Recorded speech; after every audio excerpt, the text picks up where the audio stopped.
민원련의 미디어 탈곡기.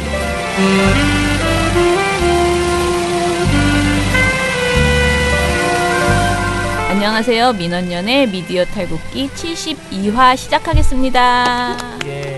예, 저는 민원련의 김원경 사무처장이고요. 미디어 탈곡기의 이장입니다. 네, 저는 부녀회장 배나은 활동가입니다. 네, 반항아로 돌아온 민원련의 잔디 인형. 네, 반항아로 돌아왔습니다. 네, 청년회장 이붕호 활동가입니다. 제임스 딘 수준이죠 거의. 무슨 말 하는 거예요?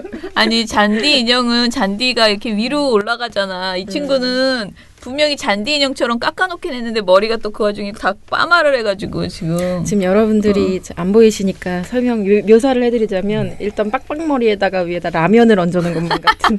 아, 이게 진짜 이 패션 후진국에서 제가 이렇게 혼자서 이렇게. 아니, 예뻐서 그래요. 네. 네.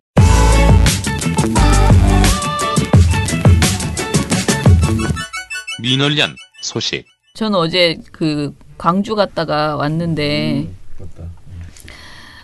일단은 저희가 광주를 왜 갔냐면 5.18 언론상 심사위원으로 심사를 하러 내려갔는데 갔다가 너무 좋은 내용이 있는 거예요. 그래서 어제 아무튼 상을 굉장히 의미 있는 상을 드려가지고 제가 이제 그거는 발표는 5.18 언론상 자체의 발표는 다음 주 월요일 날 한대요. 근데 작년에는 이렇지 않았대요. 작품이 이렇게 좋지 않았는데 올해는 정권 교체가 되고 나서 어찌됐든 이제 5.18을 맞았잖아요. 그래서 그래서 그런 것도 있고 그다음에 광주에는 역시 살아있는 그런 기자들이 있구나라는 생각도 좀 들었습니다. 아, 지역 언론 쪽에서 좋은 보도가 많이 나왔는 네, 부분이네요? 지역에서 일단 제가 감동했던 건 그 우리가 본 5.18 그 알 있잖아요. 최근에 나왔던 네. 그것이 알고 싶다에 5.18 관련된 그거 이제 상을 주기로 했어요. 네. 그런데 거기에 보면 전남대 병원 그 간호부장 막 이런 분들이 인터뷰하는 거 나오죠. 뭐 이렇게 내가 당신들의 목숨을 담보할 수 없다. 그래도 올 거면 와라라고 했더니 모든 간호사들이 다 그러니까 왔다라는 인터뷰도 나오고 그때 어떤 일들이 벌어졌었는지 인터뷰하는 내용이 나오거든요. 근데 그게 알고 보니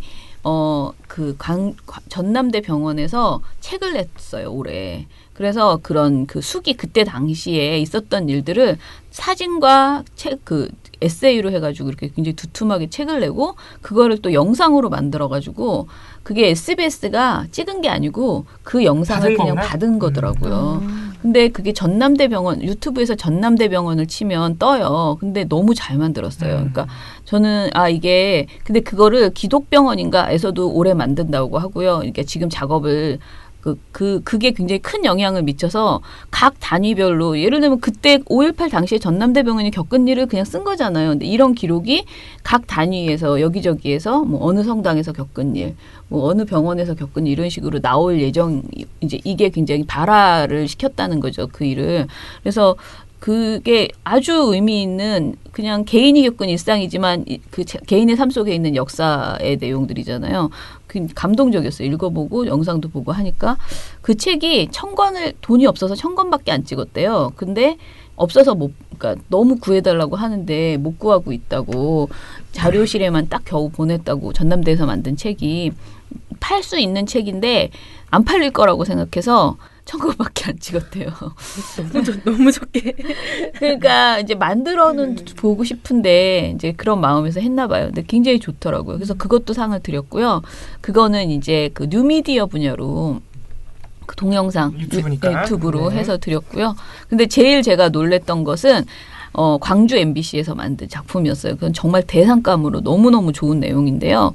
한마디로 미국이 그 광주에 개입한 정황을 정확하게 인터뷰를 따가지고 보도한 내용이었어요. 근데 우리가 이거를 다 모르잖아요. 제가 저만 모르나 싶어가지고 남편한테 집에 와서도 물어봤어요. 너 그런 얘기 들어봤니? 그런 것도 못 들어봤대요. 근데 너무너무 정확하게 근거를 다 들이대면서 광주가 허락했다. 그렇죠. 미국이 방기하고 허락한 미국이 허락했다라는 거를 공수부대 투입을. 그때 당시에 그 수뇌부들의 회의 내용을 다 공개했거든요. 근데 이 내용이 광주 MBC에서 만들었다 그랬잖아요. 그런데 서울 MBC에서 안 받았대요. 보통 이렇게 어디 지방에서 만들면 서울에서 틀어줘야 되잖아요. 그러니까 너무 잘 만들었으니까 잘 만들면 당연히, 트는 경우 있죠. 네, 아니, 많이 틀어줘요. 네, 많이 왜냐면 틀어줘요. 그게 5.18 때는 광주에서 만든 거 그냥 틀어주기만 하면 되는 거잖아.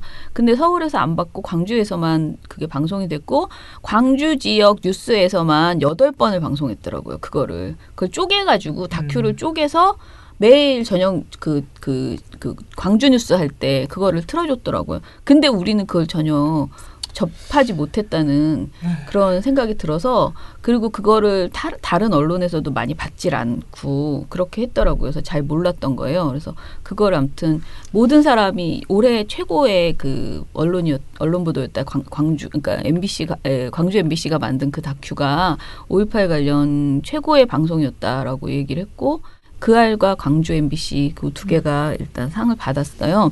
그런데 다른 것들도 보니까 뉴시스나 이런 데서도 제법 그 총기, 그러니까 헬기 그 조총사격인가요? 그거에 대해서 자세히 계속 이슈를 끌고 가려고 하는 보도를 하고 이래저래 그것도 뉴시스도 광주 뉴시스에서 한 거예요.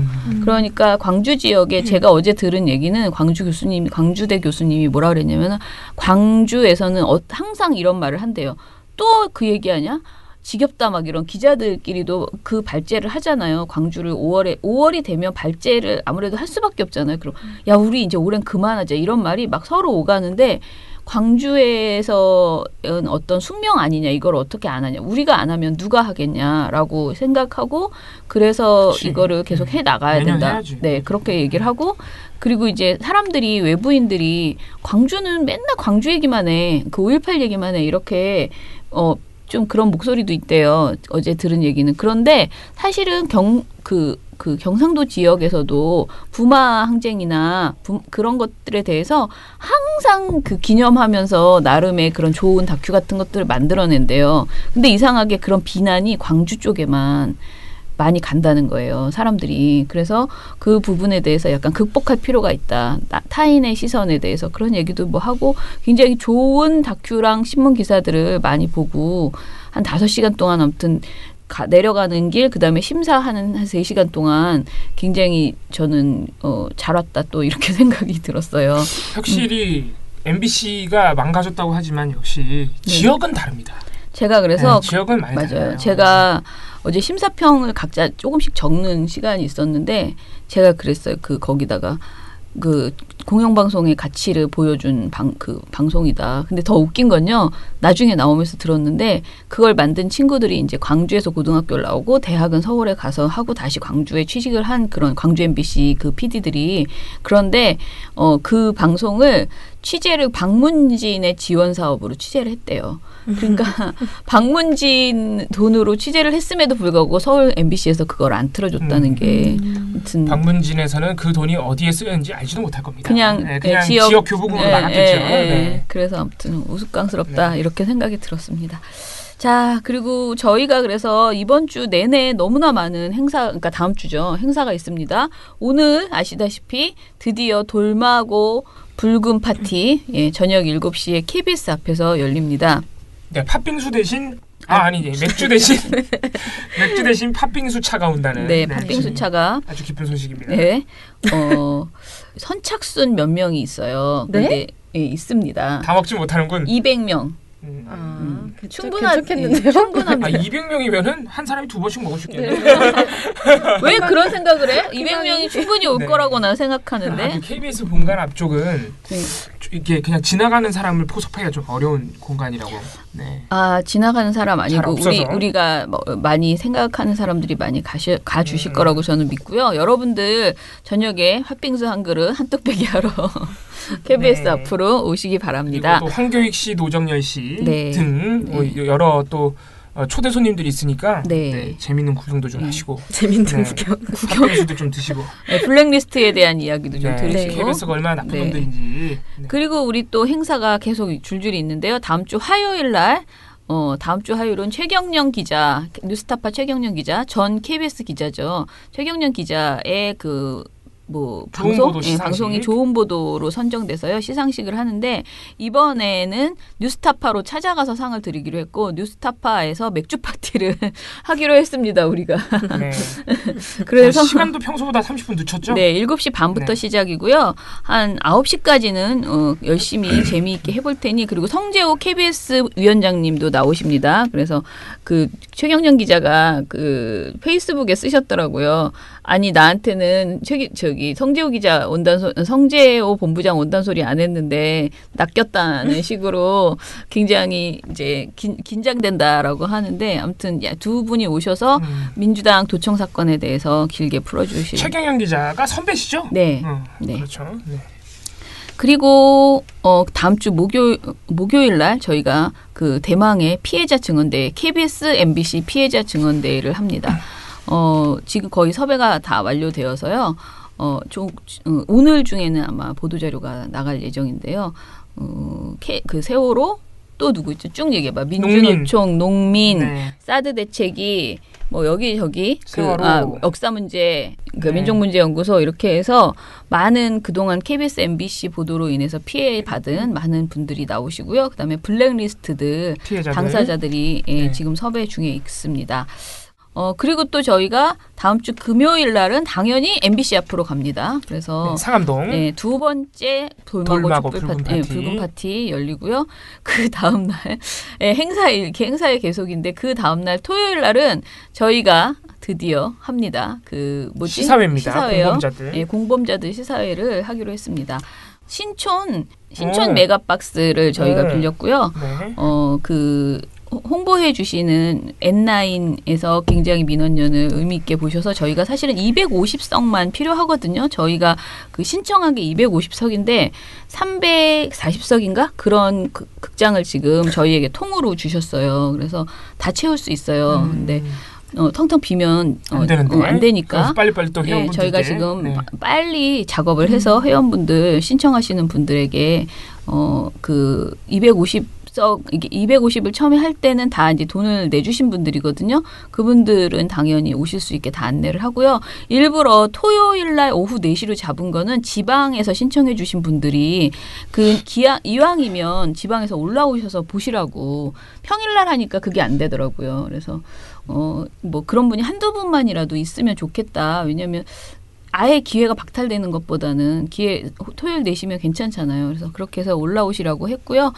이번에 간담회는 그 관객과의 대화 그거는 두둥 최승호 감독은 당연히 나오고요. 김민식 PD가 나오기로 했습니다. 네. 재밌겠네요. 예, 우리 뭐 완벽하지 않습니까? 네. 그래서 이번 간담회와 그 공범자들 시사회 굉장히 기대가 되고요. 네. 그래서 민원연이 이 MBC를 응원하고 지지하는 것인지, MBC 노조가 민원연의 행사를 지원해 주는 것인지 뭐 이제 그게 조금 헷갈리기 시작하는데 서로 그런 개념 없이 네. 그런 개념 없이 열심히 그러니까 상부상조군요. 이게 뉴스타파를 위한 것이라고 생각하면 사실은 공범자도 홍보도 이렇게 열심히 안 하는데 이건 우리 일이거든요. 어떻게 네. 보면 우리가 진짜 열심히 하고 있는데 하필이면 이렇게 좋은 영화가 나와서 그러니까요. 얼마나 좋나. 하필이면. 예, 하필이면 거저갈 수 있는 너무 진짜 보시기만 하면 돼요. 보시면 여러분 무조건 이거는 KM은 진짜 우리가 반드시 정상화 시켜서 가야 되는구나라고 생각하시고 더 이상 KM에 대한 그야말로 노동자들에 대한 욕 안 하실 겁니다. 항상 그런 아쉬운 말씀하시잖아요. 근데 영화 한번 꼭 보시기 바랍니다. 자, 저는 이제 모든 광고를 다 마쳤고요. 이제 이야기할까요? 누구부터 털겠습니까? 화제 경향신문 오보부터 가는 것이 역시 예. 신문 17일 날 문재인 대통령이 8개 그 차관급 인사를 공개했죠, 명단을. 근데 요거 관련해서 이제 18일 경향신문이 오보를 하나 냈습니다. 근데 미리 말씀드리지만 요 똑같은 오보를 경향신문만 낸 게 아니에요. 그래서 이게 중요합니다. 네. 이게. 하지만 이게 지금 그 매체는 그 경향신문의 어떤 그 뒤에 숨어서 묻혔어. 네, 사람들이 뒤에 몰라요. 숨어서 알려지지 않은 채 슬쩍 혼자 오보를 고쳐버렸습니다. 경향신문의 오보 뒤에 숨어있는 한 매체, 아주 음흉스러운 매체가 있습니다. 네. 어딜지는 모두 아시겠지만 조선일보입니다. 이게 우리만 알지 많은 분들이 모르실 거예요, 진짜로. 네. 몰라요. 알려드리고 싶어서 보고서를 썼는데요. 네. 일단 경향신문 오보 먼저 말씀드릴게요. 제목이 그러니까 이게 18일자 지면 보도인데요. 병무청장 권양숙 여사 동창 기찬수 그리고 농촌진흥청장의 흑수저 9급 라승용 이게 보도 제목입니다. 근데 일단 제일 먼저 드는 생각은 기천수 그 병무청장의 신임 병무청장에 대한 이야기를 하면서 굳이 권양숙 여사 동창이라는 정보를 제목에 넣어줄 필요가 있나? 왜? 라는 생각이 도대체. 들죠. 네. 그죠. 그게 1차적인 문제입니다.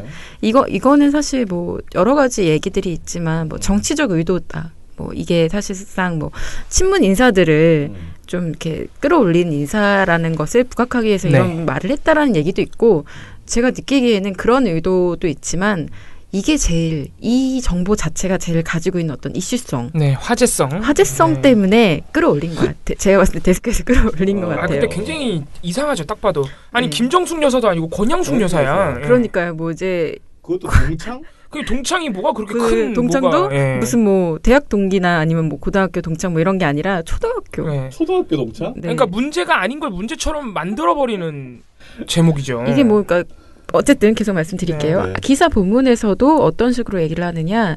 그 기찬수 병무청장에 대해서 노무현 전 대통령의 진영초등학교 후배이자 권양숙 여사와 동창이기도 하다라고 이제 언급을 해줍니다. 초등학교야 둘 다. 네. 그러니까 근데 모두 이제 이쯤 되면 다 아시겠지만 기찬수 청장 같은 경우에는 김해 대진초등학교 출신이고요. 네. 권양숙 여사는 대창초등학교를 졸업하셨습니다. 심지어 오보죠. 전혀 일단 사실관계가 틀렸죠. 그러니까 달라져 버리는 거죠. 이거 완전 오보입니다. 그래서 이거 정말 심각한 오보예요, 근데. 뭐지? 그래서 이 상황이 이제 막 불거지니까 바로 다음 날, 그러니까 19일 지면이죠. 경향신문이 바로 잡습니다라는 정정문을 내놓는데요. 내용은 뭐 그냥 그 사실관계가 잘못됐다라는 뭐 한 100자 정도 되는 그 내용이에요. 근데 온라인 보도 내용 그 제목도 수정을 합니다. 제목을 병무청장 기찬수, 농촌진흥청장의 흑수저 9급 라승용 이런 식으로 해서 뺐네. 그냥 빼기만 했네. 그냥 싹 빼버리죠, 그냥. 그리고 본문의 내용도 이제 온라인 보도에서 그 한 줄이 싹 지워지게 되는 것이고요. 그러니까 왜 넣었을까 애초에 사실 확인도 안 하고 그 간단한 걸. 그래서 뭐 그냥 뭐 한 줄 더 넣었고 데스크가 그게 자극적이니까 앞으로 뺐고 뭐 그런 것 같아요. 그러니까 굉장히 부적절한 행태죠, 사실은. 부적절하죠. 아니 그거 전화 한 통만 해보면 알아보는 거예요. 네, 심지어는 사실이어도 굳이 보도할 필요가 전혀 없는 거예요. 사실이어도. 그렇죠. 사실이어도 뭐 별 관계가 없는 것이죠. 아니 그 무슨 공직하려면 무서워서 초등학교도 못 나오냐? 이상하잖아요. 그래서 어쨌든 경향신문 보도 안에는 그 권양숙 여사의 동창이라는 측면을 단순 전달을 하고 있고 비난하진 않아요. 비난하진 않는데 자 조선일보 보도는 조금 다릅니다. 네, 여기가 더 중요합니다. 제목이 이게 8면 머리 기사인데요. 제목이 병무청장 등 8명이 친문 캠프 출신. 아예 찝어버렸죠. 친문 캠프라고. 네. 그리고 뭐 병무청장 등 해서 이제 지목을 하고 있죠. 기찬수 청장을. 자, 이 내용이 뭐 어떤 것이냐면요. 첫 문장이 이런 거예요. 장관급 인사 상당수가 친문 인사, 보훈 인사로 채워졌던 것에 이어 이번에도 대선 캠프에서 일했거나 문 대통령과 친분이 있는 인사들이 다수 포함됐다. 친분이 있는 그죠. 그렇게 말을 한 다음에 이게 첫 문장으로 이렇게 이야기를 한 다음에 바로 뒤에다가 그 사례들을 쭉 나열을 하는데요. 기청장에 대해서는 노무현 전 대통령 부인 권양숙 여사의 초등학교 동창이다. 얘들은 근데 도대체 어디서 저 소스를 얻어가지고 확인도 안 하고. 그러니까 제가 봤을 때는 이거는 동시에 이들이 같이 있는 자리에서 이 얘기가 그러니까 나오지 뭔가 나왔나 봐 않았는가. 얘기가 카톡방이라든가. 네, 그렇지 않고서는 사실 동시에 이런 오보를 내기는 쉽지 않거든요. 네. 그리고 뭐 보통 동창이라고 하면 어디 초등학교? 이렇게 그냥 바로 확인하는데 뭐 없이. 네. 이게 끝이 아닙니다. 조선일보는 이 바로 다음 문단에 어떤 내용을 또 덧붙이느냐면요. 야당의 반응을 덧붙이는데요. 전형적인 코드 인사의 연속. 이런 표현들을 써주고 조선일보가 훨씬 나쁘네 진짜. 네, 그리고 자유한국당의 반응도 얘기를 해주는데요. 자유한국당이 지난 12일 날 그 차관급 인사 7명 그 발표했던 거에 대해서도 반응을 막 보였었죠. 보훈 인사라고. 근데 그거를 굳이 또 한 줄 여기다가 추가해서 덧붙여서 보여주고 있습니다. 그러니까 지나간 발언까지. 네네. 그러니까 굳이 제목에만 빼지 않았을 뿐 실제 내용상으로는 경향신문보다 훨씬 더 노골적이었고 더 심각했다. 라고 말씀드릴 수 있겠습니다. 동창하니까 그거 생각나네요.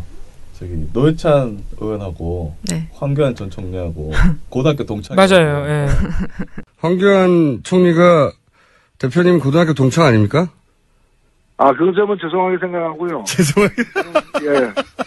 그럼 사적인 걸 뛰어넘어서 공적으로 이건 국무총리로 권한대행으로서 맡든지 해야 될 일이죠. 네, 고등학교 동창인 게 죄송할 일은 아닌 것 같은데 그게 죄송하기까지 할 정도로. 역시 센스쟁이. 자, 근데 경향신문이 19일날 아까 바로잡습니다라는 정정보도를 냈다고 했잖아요. 근데 그 이후에도 사실 논란이 멈추질 않았어요.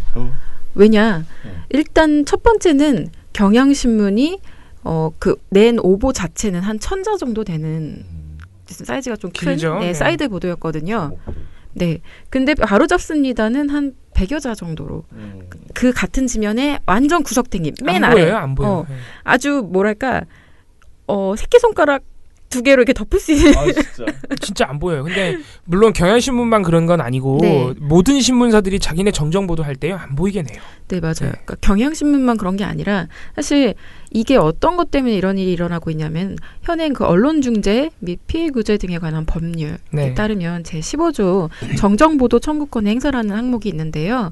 여기에 보면 아예 이렇게 명시가 돼 있어요.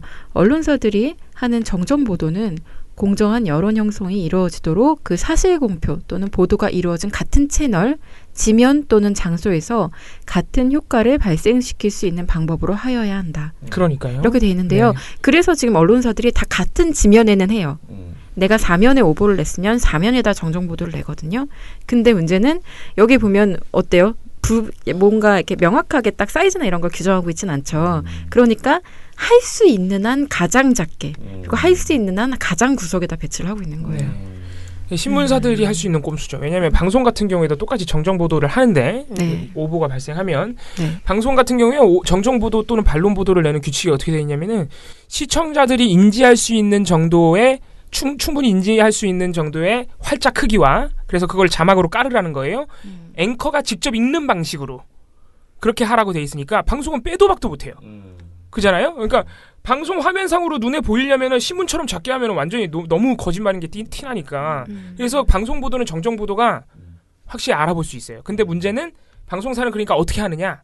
맨 뒤에 넣어버려요. 뉴스 끝날 때. 그러니까 이게 같은 지면에 넣는 게 아니고. 그러니까 예를 들어서 방송 뉴스가 자기네가 톱보도로 오보를 냈으면 톱보도에서 정정을 해야 될 거 아니에요? 그렇게 안 한다는 거죠. 그죠. 뉴스 끝날 때. 굳이 이제 뭐 예를 들면 사이즈나 기사 위치 같은 걸 다 특정하고 싶으면 소송해야 돼요. 맞아요. 소송을 해줘야 이게 언론중재위원회 수준에서는 그렇게 안 됩니다. 네, 소송을 해줘야 되고 또 하나 근데 이 문제만 있는 건 아니고요. 우리가 종이지면으로 사실 보도를 보는 사람이 몇이나 되겠어요.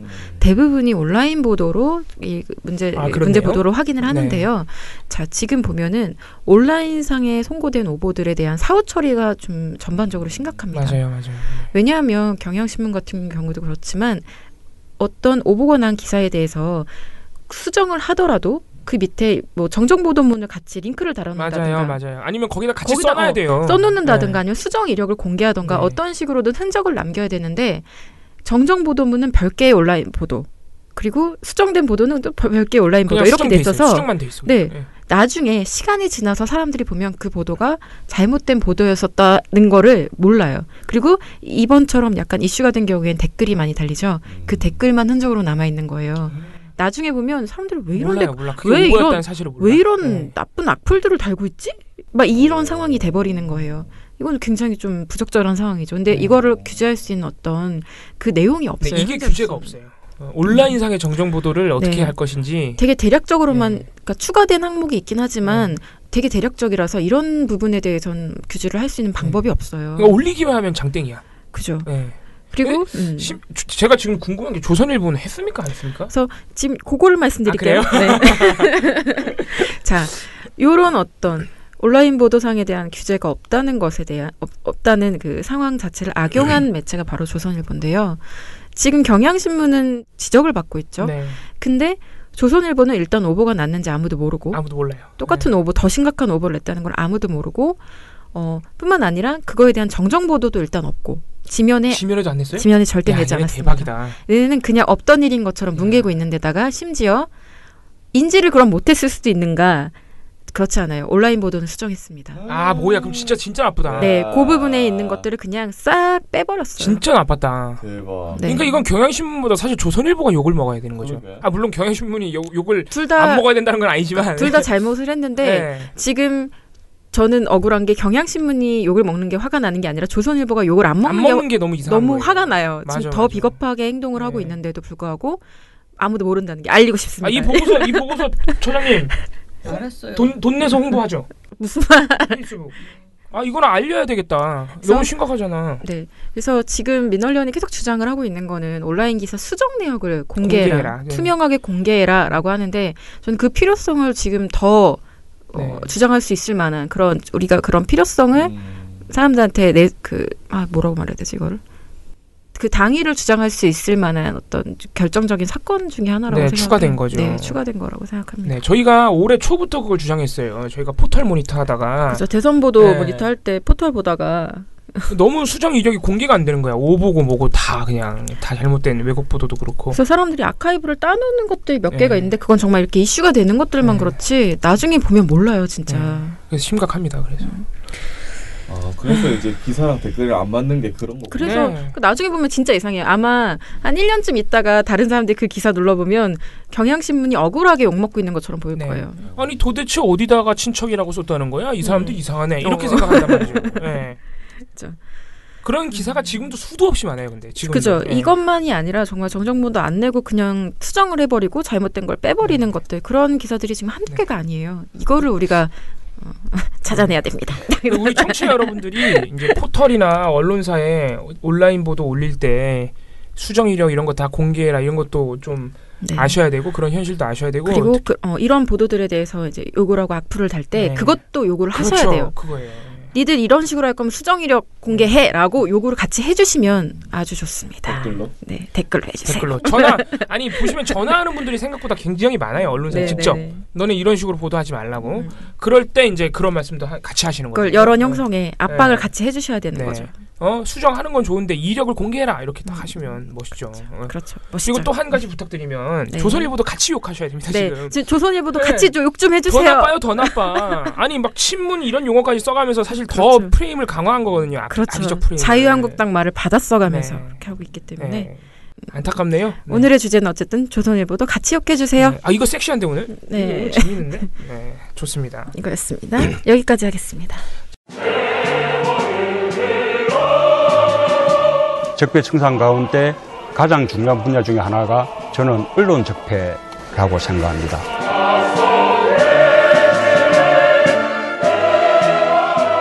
민원연에 대한 압도적 지지가 대한민국의 새 시작을 여는 힘입니다. 시민 여러분들의 힘으로 언론 교체 꼭 해내겠습니다. 정말 잘해보고 싶습니다. 힘을 모아 주십시오. 민원연의 미디어 탈곡기.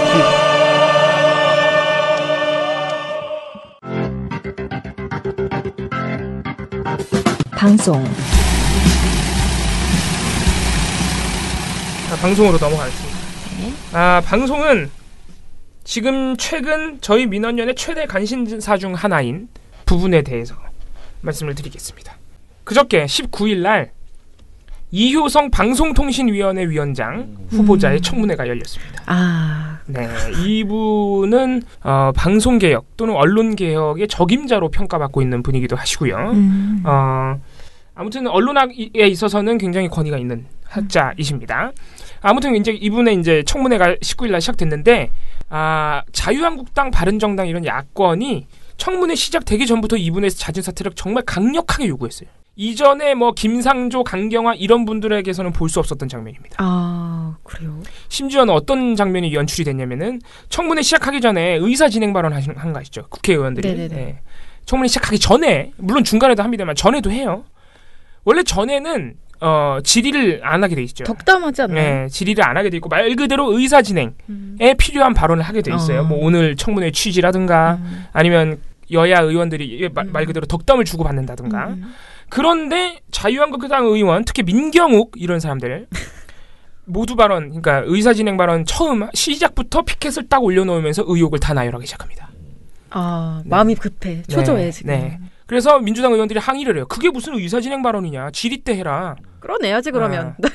아무튼 그래서 또 싸움이 나고. 그래서 자유한국당 의원들이 재밌는 일을 많이 하고 있어요. 방송장악 저지투쟁위원회라는 거 만든 거 아세요? 자유한국당이? 아, 네. 언뜻 보면 우리가 만든 것 같죠? 진짜 민원련 건 줄? 네, 우리 거 같아요. 제목만 보면. 이게 뭐냐면은 MBC, KBS 사장 등 경영진을 지키기 위해서 발족한 국회의원들의 무려. 네, 도대체 누가 방송 개입을 하고 있는 건지 모르겠죠. 네. 아무튼 그런 분들인데 이 이효성 방통위원장 후보자 같은 경우에는 강력하게 그동안 KBS, MBC의 개혁을 요구했던 분이거든요. 아, 그렇죠. 그러니까 어떤 그림이 나온지 아시겠죠? 왜 이렇게 강력하게 자진 사퇴를 요구하고 모두 발언부터 그렇게 세게 의혹들을 나열했는지. 투쟁이 승리하기 위해서. 네, 굉장히 지금 역대 어떤 후보자들보다 자유한국당의 날이 바짝 서 있는 상황입니다. 근데 이 자유한국당 의원들보다 훨씬 더 날이 서 있는 방송사가 한 군데 있어요. 네. 자, 어디냐? MBC입니다.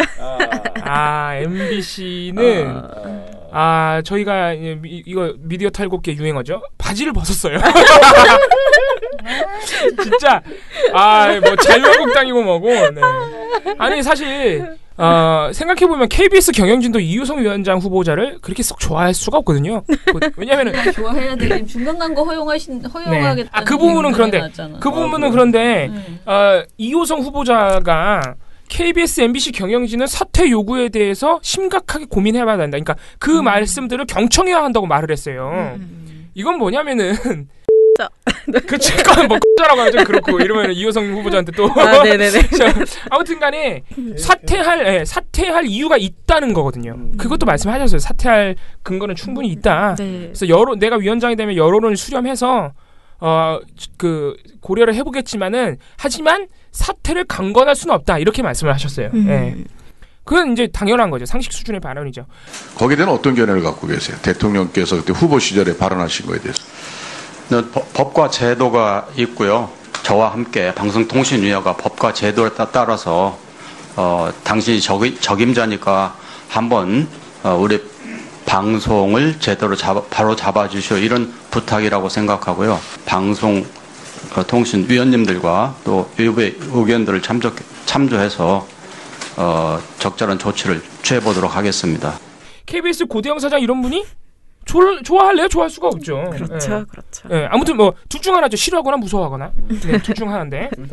KBS는 굉장히 얌전하게 보도했어요. 아, 그래요? 딱 기계적 중립으로 의혹 제기하는 의원 발언 하나, 이효성 후보자의 반박 하나. 뭐 이런 식으로 해서 툭툭툭. 그래서 방송 개혁에 대해서도 굉장히 적극적이고 지상파 중간 광고 허용에 대해서도 적극적이다 하고 보도가 끝나요. 그게 마음에 쏙 들었구나. 그렇지. 지상파들 입장에서는 그게 상당히 좋은 거거든요. MBC는 그런 거 지상파 중간 광고 눈에 들어오지도 않아요. 됐어, 우린 부동산 있어. 우린 싫어. 우린 네가 싫어 이거예요. 지상파고 뭐고 중간 광고고 뭐고 그냥 싫어요 지금 MBC는. 언급도 안 해. 지상파 중간 광고는. 네. 그래서 MBC가 유일하게 또 2건을 냈습니다. 다른 방송사 다 한 건씩 보도하는데. 너무 티를 낸다. 엄청 싫어해요. 지금 보면은 첫 보도 같은 경우에는 제목이 아파트 투기 논란 운이 좋았을 뿐이란 제목의 보도인데 이게 뭐냐면은 이날 자유한국당 의원들이 진짜 작심하고 의혹을 쏟아냈어요. 네. 뭐 부동산 투기 이게 그냥 투기가 아니에요. 위장 전입성 투기래.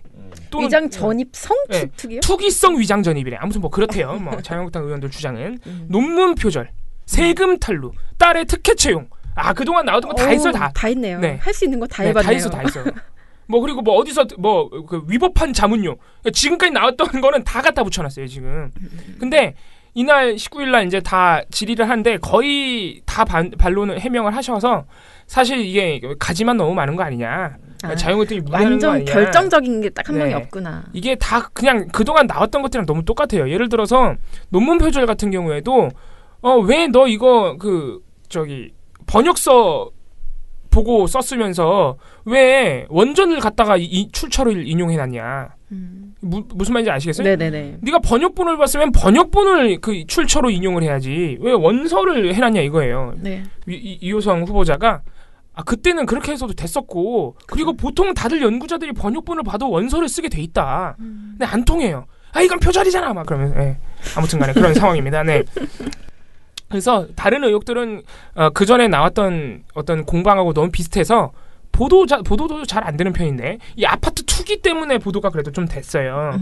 이게 뭐냐면은 아파트를 사고 개포동인데 아파트를 사고 가격이 무지하게 올랐다 이거예요. 샀을 때보다 무지하게 올랐는데 사놓고 또 거기 안 살았다 이거예요. 그러니까 투기하려고 일부러 사놓은 거 아니냐 이거예요. 그죠? 뭐 이건 그럴 수 있죠. 예, 그럴 수 있는데 이제 이호성 후보자 같은 경우에는 이제 해명을 했죠. 뭐 해명을 한 게 가족이 강남으로 이사를 가고 싶어 해서 일단 그때 당시에 샀었고 가양동과 개포동을 왔다 갔다 하면서 살았다. 왜냐면 가양동에 전세가 또 있으셨어요. 개포동 아파트 살 때. 그래서 그것 때문에 더 욕을 먹는 거예요. 넌 전세가 있으면서 왜 또 그렇게 욕을 먹어야 되는 건지 잘 모르겠어요. 전세인데. 아무튼 간에. 그래서 가양동과 개포동을 왔다 갔다 하면서 그때 당시에 살았다. 근데 그렇게 오래 살다 보니까 불편해서 현재는 가양동에만 거주를 하고 있고 개포동에는 살고 있지 않은 상태다. 그래서 자꾸 그렇게 위장전입이라고 말씀하시는데 그건 아니고 살았었다 이거예요. 부인의 작업실로 네, 맞아요. 네. 그것도 있고요. 네. 냄새가 너무 페인트를 쓰시는데 냄새가 너무 많이 나가지고 살 수가 없다 이거죠. 뭐 이런저런 해명을 많이 하셨어요. 뭐 개포동 집에는 아내가 가끔 그림을 그린다. 그래서 살진 않지만 가끔 그림 그리러 가신다 이거예요. 1가구 2주택인데 개포동 집을 소유한다고 해서 세제상의 혜택이 있지는 않다. 1가구 2주택이니까 소유한 집을 양쪽에 두고 왔다 갔다 하는 거는 있을 수 있는 일이다. 나만 그런 게 아니라는 거예요. 다른 목적은 전혀 없었다. 근데 가격이 올랐다고 자꾸 그러니까 그건 나도 모르겠다. 강남이다 보니까 가격이 오른 모양이다. 운이 좋았을 뿐이다. 이렇게 말씀하신 거예요. 그래서 팔았어요? 아직 안 팔았죠. 예. 시세 차익을 사실 보지 않았는데 투기라고 얘기해요. 그러니까 그걸 팔아야 내가 이득을 보는 거는 확실하니까 문제 삼는 건데. 내가 올리고 싶어 올린 게 아니잖아. 그러니까요. 근데 자 MBC 같이 이 수많은 지금까지 제가 읽어드린 이 수많은 해명 중에 뭐만 딴 줄 아세요?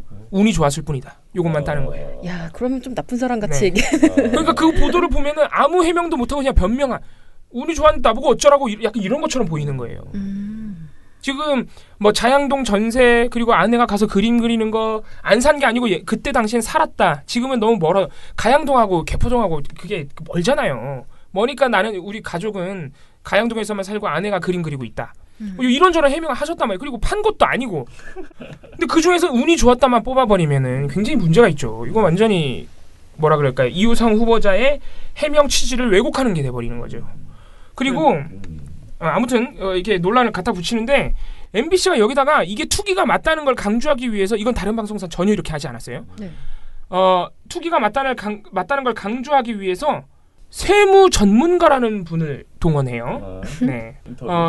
인터뷰인데 그러니까 MBC가 뭐라 그러냐면은 세무 전문가들은 2주택자라도 먼저 판 집의 양도소득세는 내고 나중에 판 주택은 실거주자 비과세를 받기 위해 위장 전입을 하는 경우가 꽤 있다고 설명했다라고 하면서 세무 전문가 한 분의 인터뷰를 다는데 자 굉장히 이상한 거는 이 세무 전문가가 익명이에요. 아니 왜 전문가가 자기 이름을 숨기죠? 네. 익명인데다가 그러니까 이름도 안 나오고 그냥 세무 전문가라고 인터뷰인데 전화 인터뷰인데 자 익명인데 거기다가 음성 변조야. 하지만 세무 전문가들은 2주택자라도 먼저 판 집에 양도소득세는 내고 나중에 판 주택은 실거주자 비과세를 받기 위해 위장 전입하는 경우가 꽤 있다고 설명했습니다. 네, 통상적으로 세입자가 있는 상태에서 위장 전입을 하게 되면 국세청 전산에서 적발될 가능성이 높은데요. 그것을 피하기 위해서 아예 세입자까지도 없는 상태에서 주민등록을 옮겨놨다는 것은 나는 범죄자인 줄 알았어. 네. 뭐지? 되게 이상하죠. 기자가 분장한 거 아니에요? 되게 이상하죠. 자, 안 그래도 지금 요새 MBC 인터뷰 조작으로 그게 다 사실로 들통나가지고 엄청나게 비판을 받고 있어요. 자, 그런 상황에서 이 세무 전문가가 혜택이 있을 수 있다는 주장을 인터뷰로 딴 거예요. 세무 전문가라고. 근데 익명에다가 음성 변조로 땄어요. 무슨 혜택이 있을 수 있다는 자, 설명해 드릴게요. 이 세무 전문가는 이렇게 말을 합니다. 통상적으로 세입자가 있는 상태에서 위장 전입을 하게 되면 국세청 전산에서 적발될 가능성이 높다. 그것을 피하기 위해서 아예 세입자까지도 없는 상태에서 주민등록을 옮겨갔다는 것이다. 이호성 후보자 이렇게 했다는 거예요. 네, 사실 저는 뭐 이게 세입자가 있는 상태에서 위장 전입을 했다 이거예요. 그러니까 주장이 피하기 위해서 그러니까 이게 말이 안 되는 게 이호성 후보자가 의도적으로 그렇게 했다는 것인데 이호성 후보자는 일단 말 그대로 집을 팔지도 않았고 아무튼 여러 가지로 지금 국세청에 그리고 세금을 떼이는 거를 막기 위해서 이런 식으로 위장전입을 했다는 거잖아요. 그런데 자유한국당이나 MBC 그 어느 쪽에서도 이호성 후보자가 세금상의 혜택을 받거나 세금을 탈루했다는 증거를 제시하지 않아요. 뭐야? 국세청에 다 나온다며. 세무전문가가 하는 말이 그거예요. 국세청에 다 나온다고. 그러면 그거 출력해서 보도하면 되잖아요. 그건 없어요. 그거는. 아 정말 싫은가 보다. 그리고 집을 팔았어야지 빼박인데. 그러니까 집을 안 팔았어. 네. 얼마나 속상했을까. 아니 그리고 가장 큰 문제는 왜 이렇게 근거랍시고 갖다 대면서 익명과 음성 변조를 하냐 이거예요. 아 이거 진짜 근데 진짜 또라이 같네요. 네. 이게 세무 전문가인지 우리가 어떻게 알아? 모르지. 네. 아니 전문가라고 얘기를 하면 자기가 한 말에 책임을 지기 위해서라도. 네. 아무튼 굉장히 이상한 보도고. 한 보도가 더 있죠. MBC만 이날 2건을 보도했거든요. 이호성 위원장 후보자의. 이 두 번째 보도가 또 환상적입니다. 자사의 2008년 PD수첩 광우병 편을 맹비난해요. MBC가.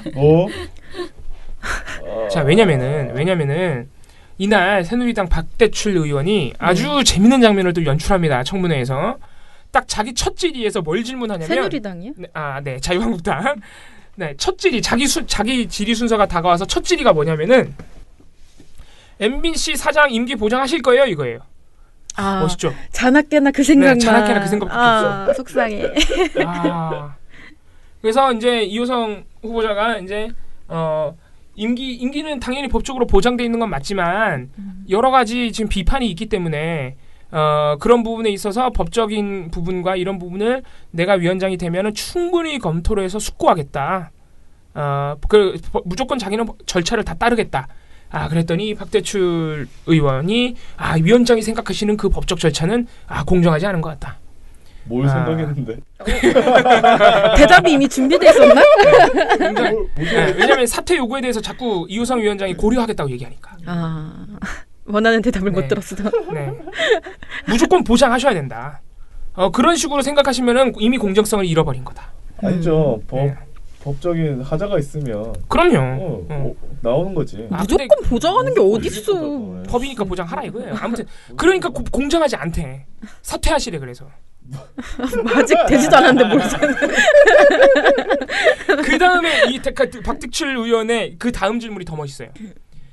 2008년 MBC PD수첩의 광우병 편이 정상이라고 믿으십니까? 라고 물어봤어요. 지금 뭐 하는 거예요? 사상검증 시리즈가 계속 나오는. 그거 판결 이미 나오지 않았어요? 나왔죠. 옛날에 나왔는데. 네. 2011년인가 13년인가 나왔어요. 2013년인 것 같은데 나왔어요. 그래서 이호성 후보자가 나는 당연히 정상이라고 생각한다. 그때 당시에 사회에 나와 있던 의혹들을 MBC PD수첩 제작진이 포착해서 보도한 것이고 충분히 그 정도는 할 수 있다. 그렇죠. 성과가 있다고 생각한다라고 대답하시고 또 박대출 의원은 역시 공정하지 못하다. 수많은 허위 사실을 보도했고 제작진들이 구속된 그런 그 구속된 게 얼마나 방송 탄압으로 욕을 먹은지는 아시죠? 네. 심지어는 다 무죄로 풀려났어요. PD들 괜히 고초만 겪고 무죄 판결을 난 다음에 또 제작부서에서 다 쫓겨났죠. MBC에서 판결과 상관없이 징계를 내렸기 때문에. 그래서 또 공정하지 못하대. 그렇게 대답했기 때문에. 자, MBC를 이걸 보도하는데 MBC 이걸 보도해요. 야, 이건 좀 흥미로운데. 자기 자살. 이걸 보도하는데 박대출 의원이고 뭐고 상관없어요. MBC 본인이 화가 났어. 왜 우리는 그런 걸 했어? 보통 이런 걸 보도할 때 박대출 의원의 발언을 받아 쓰거나 그 발언 장면을 보여주면서 보도를 하죠. 그렇게 하면서 비판을 한단 말이야. 그런 거 없어요. MBC는 자기네가 화가 났어. 자기네가 비판하는 거예요. 그래서 딱 보도를 시작하면서 이호성 후보자가 광우병 보도가 정당한 보도였다고 말하면서 논란이 일고 있다. 이미 이게 논란이야 자기네한텐. 딱 보도가 시작되면은 박대출 의원이 나오는 게 아니에요. 딱 보도가 시작되면은 2008년 방영된 PD수첩 광우병 편이 나와요. 그게 먼저 나와. 그게 나오면서 기자가 뭐라 그러냐면은 그 당시 이 광우병과 관련된 보도가 모두 허위로 드러났다. 네, 이렇게 말을 하면서 몇몇 부분을 MBC가 직접 비판을 해줍니다. 딱 그 당시 광우병 편을 보여주면서 PD수첩 화면을 보여주면서 방송이 시작되자마자 전기 충격이나 물대포에도 일어나지 못하며 주저앉는 소가 1분 가까이 나왔지만 이 소는 당시 광우병 소로 국민들에게 인식됐는데 실제로는 광우병에 걸린 것이 아니라 일어나지 못하는 병에 걸린 그냥 병에 걸린 소였다. 그래서 허위 보도한 것이다. PD수첩이. 또 하나 인간 광우병에 걸려 사망한 것처럼 PD수첩이 주장한 아레사 빈슨 씨의 어머니 인터뷰도 PD수첩이 조작한 것이다.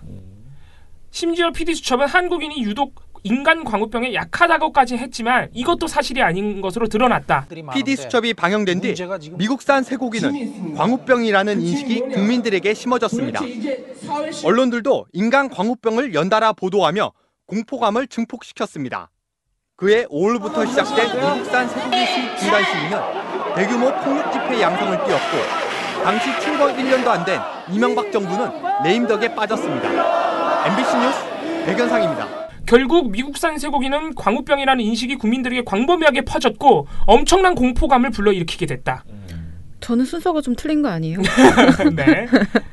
그리고 이러한 PD수첩의 보도로 인해서 미국산 쇠고기 수입 중단을 외치는 대규모의 불법 폭력 집회가 일어났고 출범 1년도 안 된 이명박 정부의 레임덕이 일어났다. 자, PD수첩을 아주 그냥 악의 축으로. 진짜 대박이다. 네. 그 미디어 비평 코너인 줄 알았어요. 지금. 저 지금 부활한 줄 MBC. 진짜 어마어마하게 거의 뭐 날이 서서 저는 물론 방송사가 또는 언론이 자기네 옛날 보도나 자기네 방송 프로그램을요 비판할 수 있어요. 그죠? 잘못되면 비판할 수 있어야죠. 근데 이거는 지금 거의 뭐 비판하는 수준이 아니라 거의 뭐 죽어라. 아무튼간에 네. 자, 근데 일단 사실관계를 정정하자면 네. MBC가 지금 PD수첩의 모든 방송 내용이 거짓인 것처럼 굉장히 세게 깠는데 네.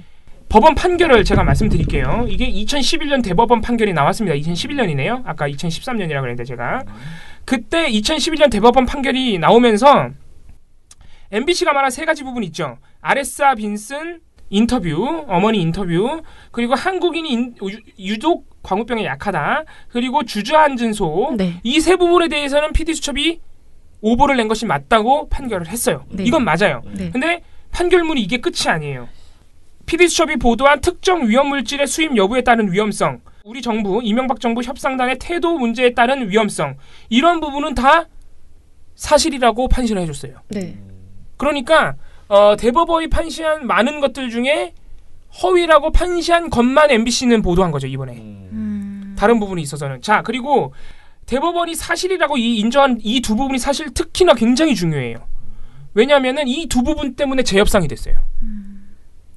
그 쇠고기 그 수입에 있어서 재협상이 됐는데, 그래서 결정된 게 뭐냐면은 30개월 미만의 쇠고기 수입, 30개월 이상 되면 수입을 안 하겠다 이거예요. 네.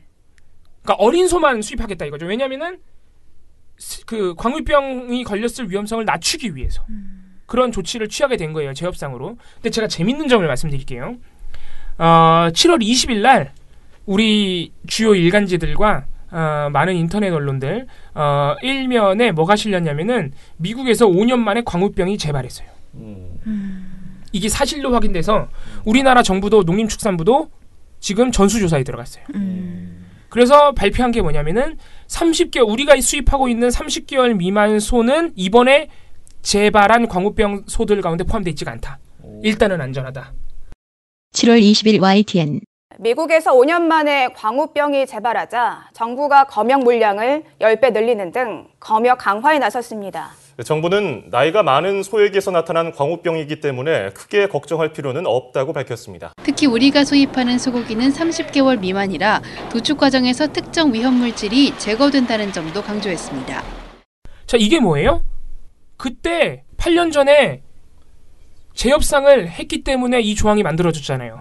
그래서 이번에 우리가 재발된 광우병의 위험을 피해간 거예요. PD수첩. 네. 그리고 그 재협상을 누가 이끌었다? PD수첩이 여론화를 했기 때문에 그게 나온 거거든요. 30개월 미만의 소를 수입한다. 그러니까 PD수첩은 사실 물론 문제가 없었던 건 아니에요. 대법원이 그렇게 판결을 했으니까. 그래서 근데 PD수첩으로 인해서 사실 미래에 일어날 수 있는 상당한 위협을 일정 부분 해소를 한 거죠. 그리고 PD수첩이 인정받는 부분 중에 또 하나는 뭐냐면은 이때 국민들이 대규모 촛불 시위를 열었는데 이때 국민들이 각성한 것 중에 하나가 뭐냐면은 우리의 먹을 권리, 이걸 이제 식주권이라고 그러는데 식주권과 건강권, 그리고 먹을거리를 국민이 고를 수 있다는 권리를 이때 국민들이 거의 대대적으로 각성을 했어요. 그죠. 그래서 건강권을 요구하기 시작한 거야. 그래서 이때 이후에 같이 불붙은 이슈가 뭐냐면은 무상급식이에요. 우리가 지역에서 네트워크만 해서 지역 농산물들 싸게 안전한 먹거리 싸게 학교로 해서 우리 아이를 먹이겠다. 이런 운동으로 차차 번져나가기 시작하거든요. 그래서 사실 굉장히 사회적인 의미가 커요. 자, 근데 MBC는 이런 거는 절대 보도 안 하죠. 절대 보도하지 않습니다. 마치... 그냥 2008년 촛불 집회는 불법 폭력 집회예요, 그냥. 그리고 그걸 MBC가 만들었어. 심지어 그걸 MBC PD첩이 막 이렇게 자극한 거지. 불법 폭력 집회. 선동했네. 네. 그리고 이명박 정부를 레임덕에 빠뜨렸어. 이명박은 정말 무고한데. 이런 거예요. 아무 죄도 없는 이명박 정부를. 자, 그러면 MBC가 자사 프로그램을 이렇게 일방적으로 비난하는 이유가 뭘까요? 이호성 후보자가 MBC PD 수첩을 옹호했기 때문이에요. 이렇게 문제가 많은 방송을 옹호하는 사람이 무슨 자질이 그렇죠. 있겠느냐? 자, 더 한 발 나가자면은 MBC는 이렇게 PD수첩을 사실 지금 경영진 상태에서는 2008년 PD수첩을 깔 수밖에 없어요. 왜냐면은 지금의 경영진들이 PD수첩 2008년도 광우병 편을 만들었던 제작진을 전부 징계했어요. MB 때인가요? 네. 하지만 그 뒤에 징계를 받아서 계속해서 제작부서에서 쫓겨나 있는 상황. 감봉 징계 이런 건 일도 아닙니다. 자기네가 징계를 내렸으니까 자기네가 정당화를 해야 되잖아요. 여기서 자기네가요, 이호성 후보자의 그 PD수첩은 정당했다는 말을 인정을 해버리고 그냥 넘어가잖아요. 그럼 자기네 징계한 게 잘못됐다는 걸 인정해버리게 되는 거잖아요. 그러니까 PD수첩을 계속 욕해야 되는 거야, 자기가. 일한다, 일해. 네, 열심히 일하고 있죠. 네.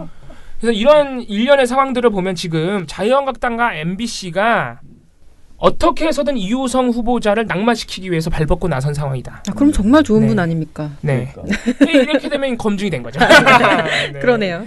아무튼 간에 그래서 참 오랜만에 이렇게 문재인 정부 인선 후보자에 관련된 MBC 자유한국당의 합작 공작을 목격하게 됐습니다. 이게 이제 김상주 후보자 때도 약간 그랬고요. 많은 사례들이 있는데 MBC는 발등에 불에 떨어졌죠. 그거 관련해서 사실 어제 보도미보도 그 보고서에서 각 매체들 그 보도 제목을 비교를 좀 해봤는데요. 이게 좀 재밌습니다. 일단 종편 문제와 관련해서 그럼요, 다 나왔어요. 6개 일간지에 다 나왔는데 제목이 다 아주 자신의 개성을 뚜렷하게 드러내주는. 일단 종편 문제에 관심을 보인 매체가 2군데 있습니다. 뭐 조선이랑 동아. 그렇지 않아요. 그렇지 않아요. 그러니까 종편 문제라는 게 종편이 너무 많다고도 말씀을 하셨고, 맞아요, 너무 많다. 네, 그 종편 의무 전송 문제도 말씀하셨잖아요. 특혜, 네, 그런 걸 다 포함해서 종편 문제에 관심을 보인 매체는 2군데. 한겨레 경향인가? 경향한국. 제 보도 제목을 말씀드릴게요. 특혜라고 인식하고 있는 매체들이죠. 네. 일단 경향신문은 큰 따옴표로 딴 건데요. 종편 너무 많아, 시장 혼탁. 그러니까 경향신문 입장에서는 충분히 비판적인 입장을 자기네가 보도하고 싶죠. 그죠. 자, 한국일보는 종편 의무 전송 문제가 많다, 엄격히 심사할 것. 요거를 제목으로 따옴표로 따서 보도를 합니다. 말만 들어도 속은 다 시원하네요. 네. 그 다음에 한겨레 같은 경우에는 부당 해직 언론인 복직 최우선, 이 발언을 제목으로 따줘요. 그리고 사설도 아예 내주는데요. MBC 정상화와 해직 언론인 복직 더 미룰 수 없다. 그러니까 아예 한겨레는 보도의 초점을 MBC 정상화, KBS 정상화에 맞추고 있다는 것이죠. 그리고 복직자 해직 문제까지. 복직자 해직은 뭐야? 해직자 복직 문제까지. 자, KBS랑 MBC 사장 그 강제퇴직 문제 이런 것들에 관심을 보인 매체가 한 군데 있는데요. 동아일보입니다. 제목이 이호성 큰 따옴표 KBS MBC 사장 강제퇴진 안 돼. 근데 이 말씀을 하긴 하셨어요. 강권할 수는 없다고. 네. 근데 문제는 이 얘기를 하면서 KBS나 MBC 그 어떤 정상화 문제를 다루진 않고요. 대신에 이 후보자가 정치적인 편향성이 있는 것 같다라는 어떤 야당 후보자의 발언들을 이렇게 전달해주고 있습니다. 자, 조선일보랑 중앙일보 보도 제목이 아주 똑 닮았어요. 조선일보 보도 제목은 이호성 12억 차익 아파트 투기 의혹에 운이 좋았다. 다들 이걸 운이 좋았다를 뽑는구나. 네, 중앙일보 보도 제목 읽어드릴게요. 네. 이호성 15억 개포동 아파트 투기 의혹에 운 좋았다. 똑같아. 둘이 아주 상의하고 쓴 것처럼 아주 똑같은 제목을. 돈이 더 올랐네. 라임이 맞춰져 있습니다.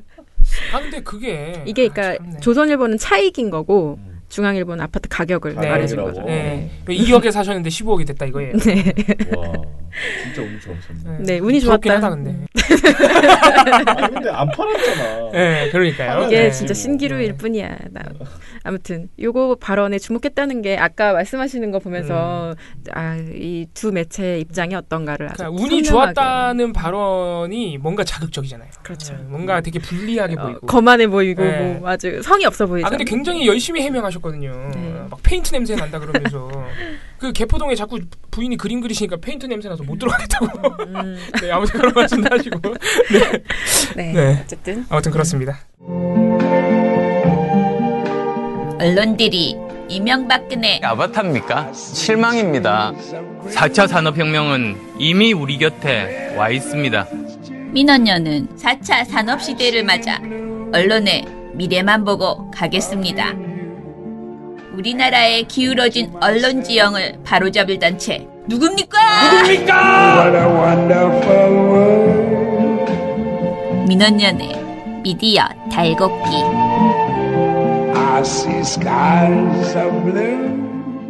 그 제가 하고 싶었던 말이 있었는데 그 광우병 관련해서 지금 이제 그 인간광우병 나왔다고 지금 나오니까 한겨레 신문 기사를 제가 우연히 봤더니 거기 댓글에 니네는 그렇게 광우병 걱정하던 민주당, 그러니까 민주당과 이제 그 뭐 시민단체를 얘기하는 거겠죠. 그러면서 왜 지금 이 정부에는 그러니까 미국산 쇠고기 그러니까 수입 중단하라고 그렇게 요구하지 않느냐. 마치 우리가 이명박 정부에게만 그런 요구를 했던 것처럼, 그러니까 왜 지금 이런 게 나왔는데 크게 보도하지 않느냐라고 한겨레 신문에도 막 비판하는 그런 댓글을 다셨더라고요. 그래서 저는 지금 어떤 정부이던 간에 압박해야 될 건 확실하게 압박해야 된다고 생각하고, 미국산 쇠고기 문제가 그렇게 안전하다고 주장하고 오히려 아무 문제 없지 않았느냐라고 계속 주장했잖아요. 근데 지금 또 나온 거잖아요. 5년 만에 또 나온 거잖아요. 그러니까 저는 우리 정부가 오히려 이거를 이 사안을 가지고 한미 FTA 지금 재협상 하자고 지금 트럼프가 난리잖아요. 쌀도 개방해라 뭐도 해라 지금 난리잖아요. 근데 이 부분에 대해서 다시 한번 여론화할 수 있는 좋은 기회도 될 수 있다고 생각하고요. 저는 이제 먹거리에 대해서 그렇게까지 신경 쓰지 않는 솔직히 그런 편인데, 이제 생협이나 이런 먹거리 관련된 운동을 많이 하시는 분들 있잖아요. 이런 분들은 제가 며칠 전에 박재선 부장이 생협에서 돌아왔잖아요. 근데 이제 미국산 쌀 얘기를 제가 했어요. 쌀이 너무 걱정된다. 한미 FTA 재협상으로 결국 노리는 건 쌀인데 지금도 농민들이 너무 힘든데 쌀을 개방하라고 지금 트럼프는 강하게 요구하고 있는 거거든요. 그러면은 이게 개방되면은 진짜 큰일이다 이런 얘기들을 막 하고 있는데, 그 친구 말은 지금 이제 생협이나 이쪽에서는 미국이 이제 비소가 너무 많다는 거예요. 그래서 비소가 그걸 뭐라 그러지?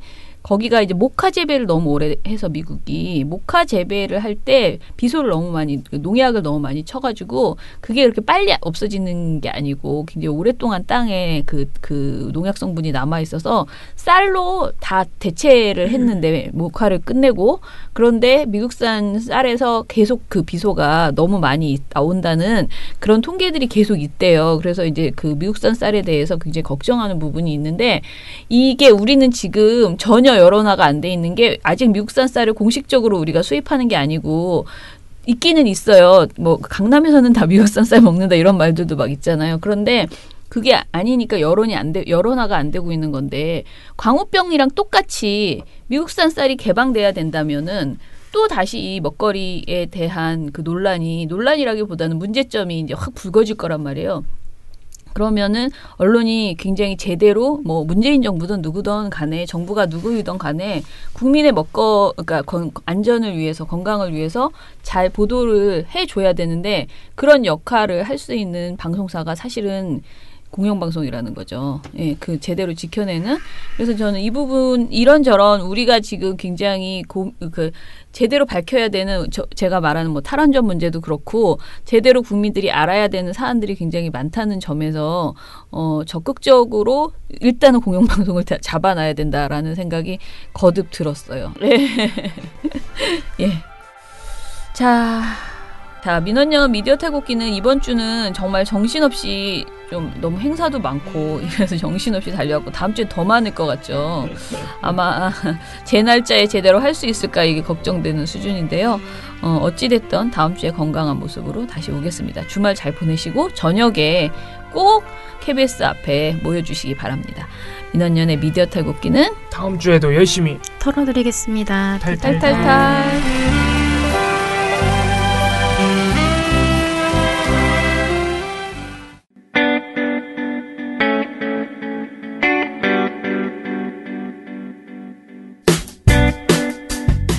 안녕하세요. 민원연의 이봉우 활동가입니다. 우리나라에서 언론의 문제는 민주주의의 문제입니다. 독재와 부패 기득권을 대변하는 언론들은 아직도 살아있습니다. 민주주의의 문제는 곧 우리 삶의 문제입니다. 사주의 입장을 반영한 권력의 욕심을 투영한 언론, 이들을 감시하려면 전문성과 꾸준함 그리고 투명함이 기초되어야 합니다. 민원연은 1984년부터 시민단체로서 언론을 감시해오고 있습니다. 민주언론시민연합은 여러분의 소중한 후원으로 투명하게 운영됩니다. 민원연 후원으로 언론을 감시하고 견제하는 활동에 힘을 보태주세요. 민주언론시민연합은 여러분의 소중한 후원으로 투명하게 운영됩니다. 회원 가입 및 후원 문의 전화번호는 서울 전화 02-392-0181입니다.